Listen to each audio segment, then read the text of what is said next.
Hola a tothom! En aquesta sessió clavem la mirada en el resultat d'aprenentatge 4 d'IPO2 i el que farem serà un viatge, un viatge que ens portarà des d'aquella primera espurna, d'aquella intuïció fins a crear un impacte real al mercat. L'objectiu és senzill de dir però potent, transformar una idea en una oportunitat de negoci que sigui viable, que sigui ètica i, sobretot, que sigui sòlida. Vinga, comencem! Segur que hem sentit 1000 vegades allò del moment eureka, oi? Aquella bombeta que s'encén de cop. Doncs mira, la primera cosa que hem de fer com a futurs tècnics superiors és agafar aquest mite i llançar-lo a la paperera. Perquè l'èxit, el de veritat, gairebé mai surt d'una idea caiguda del cel. Neix d'una altra cosa. D'observar, de posar-se a la pell dels altres, de trobar un problema real, tangible, que algú necessita solucionar. Llavors la pregunta és, d'on surten els bons projectes? Aquí tenim el mapa del nostre viatge. Són 6 parades clau, 6 passos que ens portaran des de la primera idea fins a connectar de veritat amb el mercat. Passarem per entendre per què la idea no és tot, per què ens hem d'enamorar del problema, com validem la solució sense arruïnar-nos, com dissenyem un model amb impacte i, finalment, com ho expliquem al món. Un recorregut complet. Vinga, primer pas. Emprendre no va de màgia, va de mètode. Ho hem de tenir claríssim. No és seure a esperar que caigui la poma de l'arbre, no. És aplicar un procés d'anàlisi, d'experimentació i de validació. Demana ser proactius, curiosos i, sobretot, una cosa que és fonamental i que treballem molt a la FP, saber aprendre dels errors. I ara, atenció, perquè aquí ve un dels canvis de xip més importants a tots. El primer pas, el més decisiu, és aquest. Cal sortir al carrer. Deixar de mirar-nos al melic, de pensar en la nostra solució fantàstica i començar a observar, a escoltar, a entendre de veritat la gent. La clau de tot plegat no és el que volem construir nosaltres. La clau és el que els altres necessiten resoldre. Aquesta frase és literalment el mantra de qualsevol projecte innovador avui dia. I per entendre-ho, pensem en Netflix. De veure, algú creu que el seu fundador estava enamorat dels DVDs o de la tecnologia de streaming? No.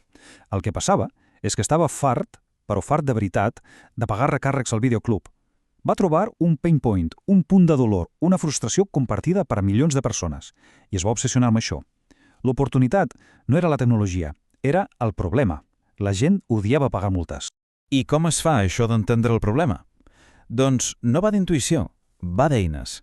Tenim, per exemple, el mapa d'empatia, que és com posar-se unes ulleres per veure el món com el veu el nostre client, o la tècnica dels 5 perquès, que és com una lupa, per anar més enllà del que es veu a simple vista i trobar l'arrel del problema. I les entrevistes, és clar, que són la prova definitiva, parlar amb la gent. Una cosa important, un problema mai està sol, aïllat. Sempre viu dins d'un context. I aquest context l'hem d'analitzar a 2 escales. Per una banda, tenim el macroentorn, les grans forces que no controlem però que ens afecten de pre, com les lleis, l'economia o la tecnologia. I per l'altra, el microentorn, que són els actors del dia a dia, clients, competidors, proveïdors. Per analitzar el macroentorn, l'eina és el pèstel. Pensem-hi com un radar. No podem evitar que demà canvi la llei sobre patinets elèctrics, oi? Però sí que podem anticipar-nos-hi. Un petit canvi en un d'aquests factors pot ser una oportunitat brutal o pot enfonsar un projecte. Que la gent es decanti pel veganisme no és una moda, és un canvi social. Que la intel·ligència artificial estigui per tot arreu no és ciència-ficció, és el present. La clau és aprendre a llegir aquests senyals. Bé, perfecte. I ja tenim un problema que sembla real i un entorn que hi acompanya. I ara què? Doncs ara tenim una hipòtesi de solució. Però una hipòtesi, en el món dels negocis, no val absolutament res si no la validem. I validar-la no es fa tancat en una oficina, es fa sortint del carrer, parlant amb la gent. I per fer això tenim la metodologia Lean Startup. És un cicle, una roda que no para de girar. Primer, construeixes una versió mínima. Segon, mesures què passa quan la gent la fa servir. I tercer, aprens d'aquestes dades. I amb el que has après, decideixes, seguim per aquí o girem el timó. Aquest gir de timó es diu pivotar, i és una paraula clau.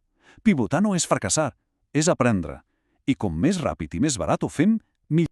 La peça central d'aquest cicle és el que anomenem MVP, producte mínim viable. I compte que mínim no vol dir mal fet o mediocre.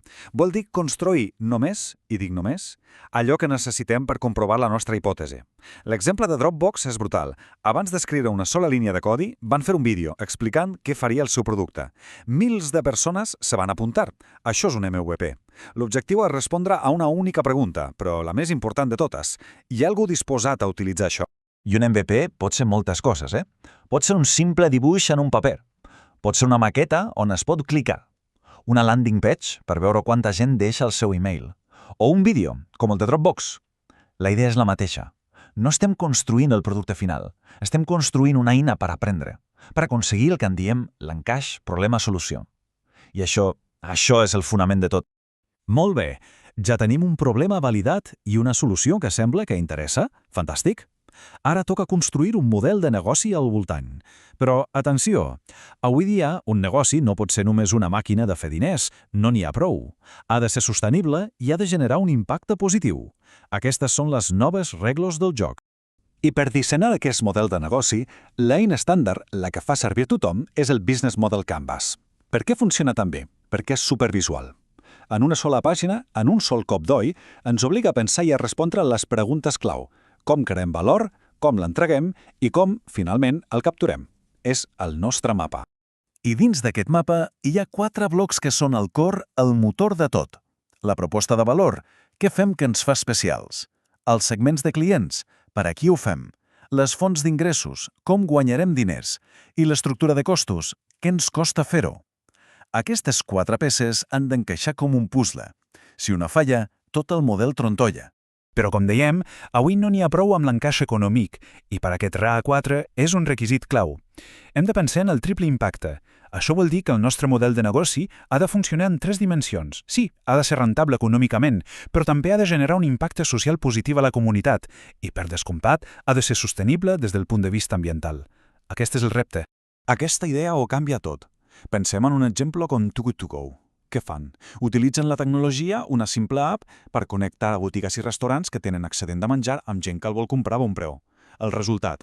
És un negoci rentable, sí, però alhora redueix el malbaratament alimentari, que és un problema social i ambiental gegant. Aquest és el camí. Aquest és el tipus de projecte que us tapa tant avui dia. Ok, ho tenim. Problema validat, solució que encaixa, model de negoci amb impacte. I ara, què? Doncs ara hem de connectar amb la gent, fer que la nostra solució arribi a qui la necessita. Entrem en el món del màrqueting i la comunicació. I aquí el canvi ha estat brutal. Un gir de 180 graus. Abans parlàvem de les 4 P's tradicionals. Producte, preu, punt de venda, promoció. Tot centrat en nosaltres. Ara, en el món digital, les regles són unes altres. Les noves 4 P's posen el focus en el client. Ja no va d'interrompre amb anuncis, va de generar converses. A veure, anem a posar-li noms i cognoms. Personalització és Amazon dient-te «Ei, potser t'interessa això». Participació és Wallapop, on la pròpia comunitat crea el contingut i la confiança. Peer-to-peer són les ressenyes, les opinions d'altres usuaris, que ara són més importants que qualsevol anunci. I prediccions és fer servir les dades per avançar-nos el que necessitarà el client. Com veiem, tot gira al voltant de la interacció i les dades. Però per arribar a aquesta gent no n'hi ha prou amb ser-hi. Cal saber comunicar. I per això tenim tècniques com l'storytelling per explicar una història que connecti emocionalment. O el copywriting, que és l'art d'escriure paraules que facin que la gent faci alguna cosa, un clic, una compra, i tot això ho movem a través dels canals digitals que ja coneixem, SEO, SEM, xarxes socials. L'objectiu, crear una comunitat. Bé, hem fet un bon tros de camí, des de trobar un problema fins a comunicar la solució. Ara el que farem és posar-ho tot junt, sintetitzar-lo en un mètode, en una mena de checklist que ens ajudarà a clavar aquest resultat d'aprenentatge.